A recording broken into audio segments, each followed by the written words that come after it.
Okay, question number 3 here says which expression is equivalent to t squared minus 36? Okay, to work out this problem, a couple different ways.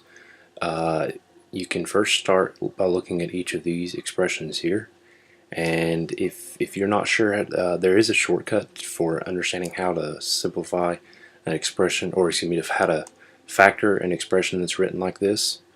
But if you didn't know that, what you could do is you could just start taking each one of these and just start writing them out and trying to simplify or expand each of these factors. For instance, you could take this first one and use the double arrow, double rainbow method, however you want to call it, and multiply this out. So we do this first arrow first, t squared, or t times t, which is t squared. Then the t times the negative 6 over here is negative 6t. Then we have the two arrows on the bottom. We have negative 6 times t, which is another negative 6t, and negative 6 times negative 6, which is plus 36. Simplify this and we get t squared minus 12t plus 36. So that's not the one we want. So I know A doesn't work. Then I can go through and do B, C, and D, all these as well. But there is a shortcut for this. If you ever see a letter, we'll just call it x squared, minus a number, okay? And there's no x term, for instance, there's no number times x anywhere here, plus or minus, it's just the x squared and a number, and it is subtracting. Okay, the way we factor this is we take x, and that begins both of the factor terms. We're going to make one of them positive and one of them negative. And then we just take the square root of whatever number that is, okay? And that is what goes as the factor numbers, right? And let me just show you an example of why this works out. Let's take something like x squared minus 16. Because 16 is a number that has a square root. The square root of 16 would be positive or negative 4, even if those would work. We would just generally say that the square root of 16 is 4. So to write this out, that would become x plus 4 times x minus 4. And it really doesn't matter the order. You could have put the minus 4 first and then plus 4. That doesn't matter. But when you multiply this out, just to show you why this works, x times x is x squared. X times negative 4 is negative 4x. And then we do the bottom here. 4 times x is 4x plus 4x. And 4 times negative 4 is negative 16. Now the reason that we end up getting x squared minus 16 is this right here. Since one of the 4's was positive and one was negative, they're each being multiplied by an x term.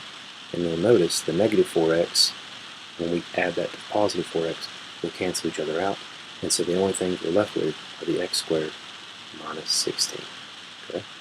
So if I was to factor another one of these out, like x squared minus 36, 36 has a square root, which is 6.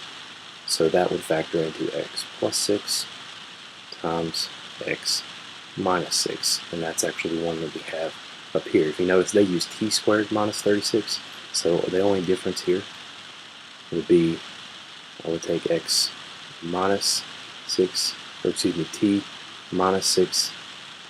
I guess I've been using plus first, so I'll just do that again. Times t, so t plus 6 times t minus 6. Okay, same thing as right here.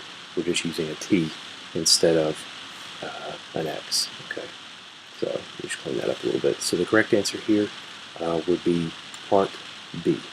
Okay, so t plus 6 times t minus 6 is equivalent to t squared minus 36.